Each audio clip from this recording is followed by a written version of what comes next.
Hi guys, എന്തൊക്കെയാ സുഖമല്ലേ? ഞാൻ നിങ്ങൾക്ക് ഇവിടെ ഒരു മാസ് ഫിഷ് പരിചയപ്പെടുത്താം. പ്രോട്ടീൻ്റെ എല്ലാവർക്കും അറിയാം. ഇത് ചൂര എന്ന് പറയും, ട്യൂണ എന്ന് പറയും, ഒക്കെ മാസ് ഫിഷ് എന്ന് പറയും. ബോഡി ബിൽഡേഴ്സ് ഏറ്റവും കൂടുതൽ കഴിക്കുന്ന ഫിഷാണ്. ഇതിൽ ഹെവി പ്രോട്ടീനാണ്, ബ്ലഡ് കൂടുതലുള്ള ഫിഷാണ്, ഹെവി പ്രോട്ടീനാണ്.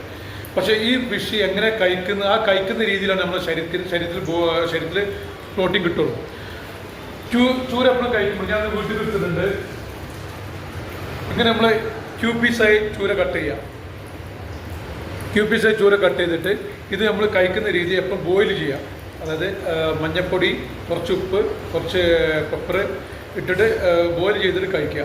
അല്ലാതെ വെറും ഓയിലിട്ടിട്ടും വേറെ ചില്ലി പൗഡർ ഒന്നും ആഡ് ചെയ്യരുത്. അങ്ങനെയൊക്കെ കൂടുതൽ ആഡ് ചെയ്യുമ്പോൾ നമുക്ക് ഇതിൽ കിട്ടുന്ന പ്രോട്ടീൻ്റെ ബെനിഫിറ്റ് ഒരുപാട് കുറയും. അതിൻ്റെ ഈ ഫിഷിൻ്റെ പ്രോട്ടീൻ്റെ ബെനിഫിറ്റ് കൂടുന്നുണ്ടെങ്കിൽ നമ്മളിത് ബോയിൽ ചെയ്ത് കഴിക്കണം. ഇതിൻ്റെ